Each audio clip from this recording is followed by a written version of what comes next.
Bismillahirrahmanirrahim. Assalamualaikum warahmatullahi wabarakatuh. Perkenalkan, nama saya Maulida Fitria dari kelas PPAC semester 6. Baiklah, di sini saya akan mempresentasikan proposal PTK yang berjudul Upaya Meningkatkan Pemahaman Kosakata Bahasa Arab melalui metode drill pada kelas 7 di MTS An-Najiyah Lengkong, Ponorogo. Langsung saja, bab 1 pendahuluan. Latar belakang masalah. Bahasa adalah alat komunikasi yang digunakan oleh setiap kelompok masyarakat. Setiap bahasa biasanya digunakan untuk berkomunikasi dengan lingkungannya yang sejenis. Bahasa Arab merupakan satu di antara bahasa yang resmi yang digunakan dalam pergaulan internasional, khususnya pada pertemuan-pertemuan sidang-sidang dokumen Perserikatan Bangsa-Bangsa atau PBB. Bahasa Arab sendiri memiliki kedudukan tersendiri dibandingkan dengan bahasa-bahasa lainnya. Pentingnya kedudukan tersebut semakin hari semakin meningkat. Hal ini karena setiap muslim yang ingin membaca dan memahami Al-Quran harus bisa bahasa Arab. Menumbuhkan kesadaran tentang pentingnya bahasa Arab sebagai salah satu bahasa asing untuk menjadi alat utama belajar, khususnya dalam mengkaji sumber-sumber ajaran Islam. Mengembangkan pemahaman tentang saling keterkaitannya antara bahasa dan budaya, serta memperluas cakrawala budaya. Terkhusus dalam mata pelajaran bahasa Arab, guru biasanya memberikan materi dengan menulis kemudian membaca secara bersama-sama. Hal ini dapat memberi pemahaman kepada para siswa mengenai apa yang mereka tulis. Untuk mengembangkan kemampuan berpikir siswa, maka guru mencoba mengajarkan siswa untuk menghafalkan 1-3 kosakata bahasa Arab yang telah mereka tulis. Namun, seiring dengan berkembangnya zaman, apalagi dengan adanya wabah seperti sekarang ini, menjadi sekolah madrasah harus melakukan belajar di rumah untuk sementara dikarenakan tuntutan pemerintah. Hal ini untuk menghasilkan prestasi hasil belajar siswa yang tinggi, guru dituntut untuk mendidik dan mengajar siswa dengan menggunakan metode pembelajaran yang dibutuhkan dalam proses pembelajaran di kelas. Maka dari itu, staf pengajar yang ada di Madrasah Sanawiyah akan berupaya memilih serta menggunakan metode yang tepat dalam meningkatkan pemahaman siswa dalam mempelajari kosakata bahasa Arab, materi, nama-nama anggota tubuh dengan menggunakan metode drill. Mengapa demikian? Karena metode drill ini merupakan suatu cara mengajar di mana siswa melaksanakan kegiatan-kegiatan latihan agar siswa memiliki ketangkasan atau keterampilan yang tinggi dari apa yang telah mereka pelajari. Adapun kelebihan dari metode drill ini yaitu berkat intensitas latihan yang sering dilakukan, siswa mampu berhasil menguasai keterampilan yang diharapkan dalam waktu yang relatif singkat. Yang kedua, secara tidak langsung, metode drill ini memiliki kebiasaan belajar siswa agar lebih disiplin dan rutin dalam belajar. Yang ketiga, siswa siap menggunakan keterampilannya karena sudah dibiasakan. Sedangkan tujuan dari metode drill ini yaitu untuk memiliki keterampilan motorik atau gerak seperti menghafal kata-kata, menulis, mempergunakan alat atau sesuatu benda, melaksanakan gerak dalam olahraga. Yang kedua, mengembangkan kecakapan intelek seperti tanda baca dan memiliki kemampuan menghubungkan antara suatu keadaan seperti tanda baca huruf dan bunyi. Lokasi sekolah Madrasah Sanawiyah An-Najiyah berada di tempat yang strategis serta belum ada yang menjadikan sekolah ini sebagai sumber penelitian. Jarak antara rumah peneliti dengan sekolah madrasah sangat dekat sehingga memudahkan peneliti. Berdasarkan uraian tersebut, penulis tertarik untuk mengkaji lebih dalam menguasai implementasi metode pembelajaran yang akan digunakan oleh staf pengajar yang ada di Madrasah Sanawiyah An-Najiyah. Dalam peneliti yang berjudul Upaya Meningkatkan Pemahaman Kosakata Bahasa Arab, materi nama-nama anggota tubuh di kelas 7 Madrasah Sanawiyah An-Najiyah menggunakan metode drill. Penelitian tindakan di Madrasah Jiah Lengkong Ponorogo. B. Identifikasi masalah. Ada beberapa masalah dalam penelitian ini, yaitu 1. Siswa belum terbiasa melafalkan bahasa Arab dengan baik. Yang kedua, kesulitan siswa dalam menghafalkan kosakata atau dialog. Yang ketiga, kurangnya minat siswa terhadap pembelajaran bahasa Arab yang beranggapan bahwa belajar bahasa Arab itu hal yang sulit. Yang terakhir, metode pembelajaran yang monoton. C. Pembatasan masalah. Adapun batasan masalah yang dikaji dalam penelitian ini, yakni upaya meningkatkan pemahaman kosakata bahasa Arab melalui metode drill pada kelas 7 di MTS An-Najiyah Lengkong Ponorogo. D. Rumusan masalah. 1. Bagaimana kondisi pemahaman kosakata bahasa Arab, materi nama-nama anggota tubuh di kelas 7 di MTS An-Najiyah Lengkong Ponorogo. Yang kedua, bagaimana implementasi pemahaman kosakata bahasa Arab materi nama-nama anggota tubuh di kelas 7 di MTS An-Najiyah Lengkong Ponorogo. Tujuan penelitian. 1. Bagaimana kondisi pemahaman kosakata bahasa Arab di kelas 7 di MTS An-Najiyah Lengkong Ponorogo. Yang kedua, bagaimana implementasi pemahaman kosakata bahasa Arab di kelas 7 di materi An-Najiyah Lengkong Ponorogo. F. Manfaat penelitian. 1. Manfaat teoritis. Dengan diadakannya penelitian ini diharapkan dapat menjadi motivasi bagi para pendidik untuk senantiasa memberikan dan menciptakan inovasi baru dalam mengembangkan metode pembelajaran yang lebih menarik serta dapat meningkatkan pemahaman siswa dalam proses pembelajaran, terutama pada bidang pendidikan agama Islam. Selain itu, penelitian ini diharapkan mampu memberikan kontribusi ilmu pengetahuan tentang metode pembelajaran dalam meningkatkan pemahaman kosakata materi bahasa Arab nama-nama anggota tubuh melalui metode drill di kelas 7 di MTS An-Najiyah Lengkong Ponorogo. 2. Manfaat praktis. Hasil penelitian ini diharapkan dapat berguna bagi lembaga tempat penelitian. 1. Hasil penelitian ini dapat memberikan kontribusi terhadap sekolah, terutama dalam upaya meningkatkan pemahaman kosakata bahasa Arab. Yang kedua, sebagai bentuk sumbangan pengetahuan dalam melaksanakan pembelajaran bahasa Arab. Yang ketiga, dapat menjadi bahan pertimbangan sebagai salah satu pemilihan metode pembelajaran yang tepat dalam kegiatan belajar mengajar.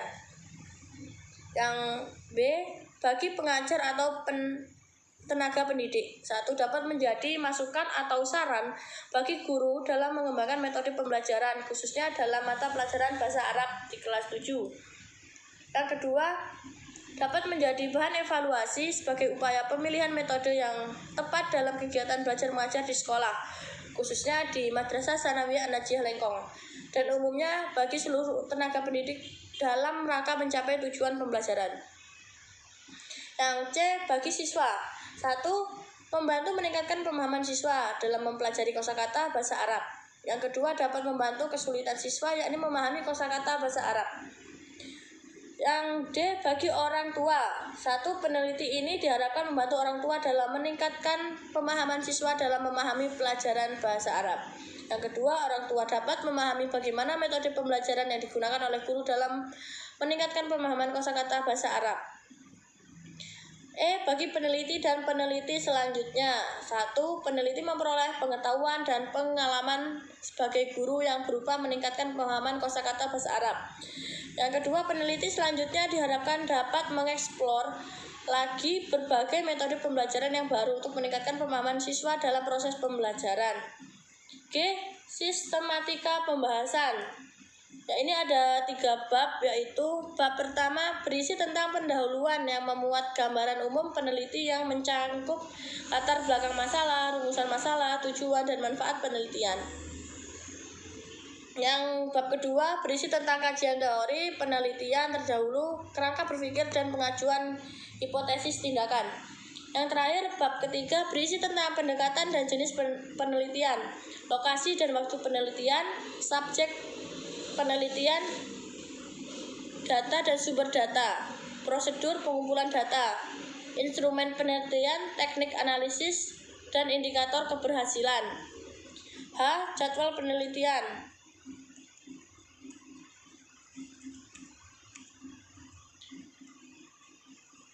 Bab 2 kajian pustaka. A. Kajian teori. 1. Konsep tentang pemahaman. A. Definisi pemahaman. Menurut Kamus Lengkap Bahasa Indonesia, pemahaman adalah suatu hal yang kita pahami dan kita mengerti dengan benar.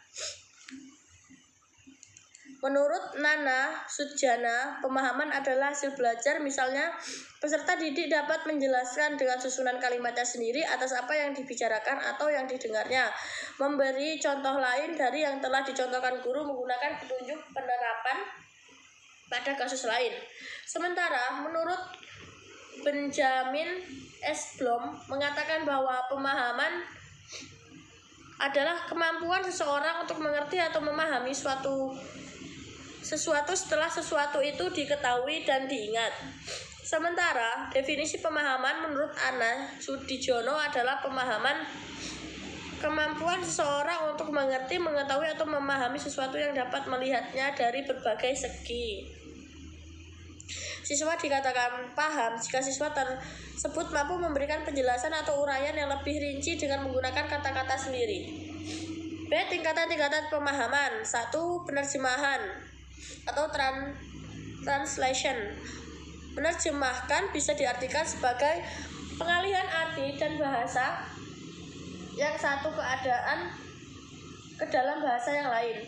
Dapat juga kita konsepsi abstrak menjadi satu model simbolik untuk mempermudah orang mempelajarinya. Contohnya Bhinneka Tunggal Ika, berbeda-beda tapi satu. 2. Menafsirkan atau interpretation. Kemampuan ini lebih luas dari menerjemahkan, yakni kemampuan untuk mengenal dan memahami. Yang ketiga, mengekstrapolasi atau extrapolation. Menurut kemampuan intelektual yang lebih tinggi karena seseorang dituntut untuk bisa melihat sesuatu di balik yang tertulis. Yang C, faktor-faktor pemahaman. 1. Faktor internal atau diri sendiri, meliputi keadaan panca indera yang sehat, tidak mengalami cacat, gangguan tubuh, sakit atau perkembangan yang tidak sempurna. B. Faktor psikologis, yaitu keintelektualan, minat, perhatian, bakat, motif, kematangan, kesiapan, dan potensi-potensi yang dimiliki. C. Faktor kelelahan, yakni kelelahan pada diri seseorang dapat dibedakan menjadi 2, yaitu kelelahan jasmani dan kelelahan rohani. 2. Faktor eksternal, yaitu luar diri. A. Faktor keluarga. Hal ini bisa terjadi dengan beberapa hal, yaitu cara orang tua mendidik, relasi antar anggota keluarga, suasana rumah tangga, keadaan ekonomi keluarga, pengertian orang tua, atau latar belakang kebudayaan, dan lain-lain. 2. Konsep tentang kosakata. Definisi kosakata. Dalam Kamus Besar Bahasa Indonesia, kosakata berarti perbendaharaan kata, sedangkan dalam bahasa Arab dikenal dengan istilah mufrodat. B. Urgensi kosakata. Kualitas keterampilan berbahasa seseorang tergantung pada kualitas dan kualitas kosakata yang dimilikinya. Semakin kaya kosakata yang kita miliki, semakin besar pula kemungkinan kita terampil berbahasa. C. Teknik pengajaran kosakata. Adapun tahapan teknik pengajaran kosakata menurut Fuad Effendi yaitu 1. Mendengarkan kata, 2. Mengucapkan kata, 3. Mendapatkan makna kata, 4. Membaca kata, 5. Menulis kata, dan terakhir membuat kalimat. 3. Konsep tentang pembelajaran bahasa Arab. A. Kedudukan bahasa Arab. Pembelajaran bahasa Arab berkembang seiring dengan perkembangan zaman, teknologi, dan ilmu pengetahuan. Banyak perguruan tinggi mulai membuka program studi atau jurusan bahasa Arab. Beberapa program pilihan atau bidang konsentrasi yang ditawarkan yaitu linguistik, sastra, terjemah, atau kebudayaan bahasa Arab. B. Tujuan pembelajaran bahasa Arab. Menurut Koni Ersti Semiawan, tujuan dan fungsi dari pengajaran bahasa Arab ialah membentuk pengertian yang berarti mengajarkan perkataan-perkataan baru dengan artinya sekaligus pada anak-anak. Menurut Najib Taufik, tujuan dan fungsi dari pembelajaran bahasa Arab yaitu mengajar agar seseorang dapat berkomunikasi dengan baik dan benar terhadap sesamanya dan lingkungannya, baik secara lisan maupun tulisan. Sedangkan menurut Tommy Maulana berpendapat bahwa ada 8 manfaat mempelajari bahasa Arab, yaitu bahasa Arab adalah bahasa Al-Quran, lebih mudah menghafal Al-Quran, lebih mudah memahami ajaran Islam, lebih mudah menggali ilmu dari ulama. Bahasa Arab menenteramkan jiwa. Bahasa Arab adalah bahasa yang paling mulia. Bahasa Arab adalah bahasa yang lurus. Dan yang terakhir, mempermudah memahami Al-Quran. 4. Konsep tentang metode drill. Definisi metode drill yaitu merupakan salah satu metode pembelajaran konvensional namun masih banyak digunakan hingga kini. Latihan pada metode ini termasuk kegiatan mengeja, menulis, menghafal, atau melatih ketangkasan. B.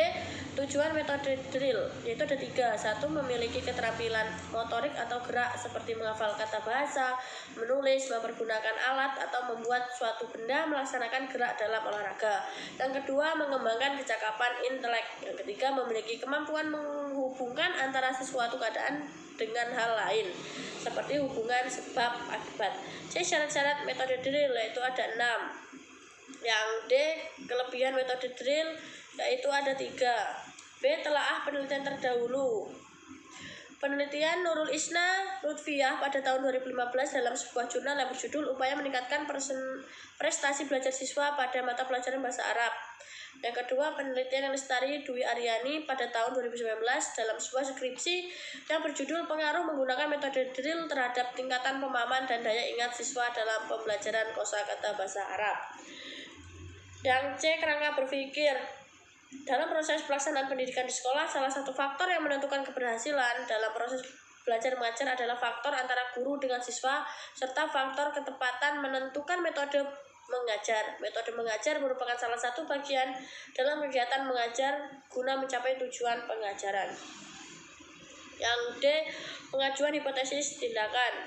Berdasarkan teori pembelajaran dan hasil penelitian yang telah dipaparkan sebelumnya, dengan menggunakan metode drill dapat meningkatkan pemahaman kosakata bahasa Arab pada siswa Madrasah Sanawiyah An-Najiyah Desa Lengkong, Kecamatan Sukorejo, Kabupaten Ponorogo sebesar 80%. Terakhir, bab 3 metode penelitian. A. Pendekatan dan metode penelitian dan jenis penelitian. Berdasarkan definisi di atas dapat disimpulkan bahwa penelitian deskriptif adalah penelitian yang berusaha menggambarkan fenomena yang terjadi secara nyata, realistis, aktual, dan merupakan suatu peristiwa yang terjadi saat ini. Model penelitian yang digunakan yaitu penelitian tindakan kelas atau classroom action research, merupakan jenis penelitian yang dilaksanakan guru dalam bentuk tindakan tertentu untuk memperbaiki proses dan hasil belajar siswa. PTK dikatakan penelitian yang bersifat reflektif karena guru dapat meneliti praktik pembelajaran di kelas sendiri. Melalui PTK, guru bisa memperoleh umpan balik yang sistematis menggunakan kegiatan yang selama ini dilakukan dalam proses pembelajaran. B. Lokasi dan waktu penelitian. Penelitian dilaksanakan di Madrasah Sanawiyah An-Najiyah Desa Lengkong, Kecamatan Sukorejo, Kabupaten Ponorogo, Jawa Timur. C. Subjek penelitian. 1. Subjek penelitian atau responden merupakan pihak-pihak yang dijadikan sebagai sampel dalam sebuah penelitian. Maka dari itu, subjek dalam penelitian ini adalah seluruh siswa kelas 7 Madrasah Sanawiyah yang terdiri dari 60 orang laki-laki dan 90 orang perempuan. 2. Objek penelitian. Perkara atau orang yang menjadi pokok pembicaraan atau fokus dari penelitian. Objek inilah yang akan dikupas secara mendalam dan dianalisis oleh peneliti berdasarkan teori-teori yang sesuai dengan objek penelitian. D. Data dan sumber data. Data penelitian. Jenis data penelitian yang digunakan yaitu data kuantitatif. Yang 2. Sumber data penelitian. Sumber data dalam penelitian ini menggunakan sumber data primer, yaitu data yang diperoleh langsung dari objek yang diteliti dan kemudian diolah oleh penulis. Prosedur pengumpulan data atau instrumen data. 1. Tes pemahaman. 2. Metode observasi. Yang 3. Metode dokumentasi. F. Teknis analisis data dan indikator keberhasilan. 1. Teknik analisis data yaitu ada 3. 1. Reduksi data. 2. Penyajian data. Dan yang ketiga penarikan kesimpulan. G. Tahap penelitian. Data penelitian yang peneliti harus terjamin keabsahannya. Maka dari itu peneliti menguji keabsahan data menggunakan beberapa langkah sebagai berikut. 1. Uji kredibilitas. Yang kedua, uji transferabilitas. Yang ketiga, uji dependibilitas. Dan yang terakhir, uji konfirmalitas. Standar ketuntasan penelitian. Penelitian ini dikatakan tuntas jika skor rata-rata pemahaman siswa telah mencapai skor 80% dari siswa kelas 2 dalam waktu maksimal 3 siklus pembelajaran. Baik, cukup sekian presentasi saya pada hari ini. Kurang lebihnya saya mohon maaf. Akhiran, wassalamualaikum warahmatullahi wabarakatuh.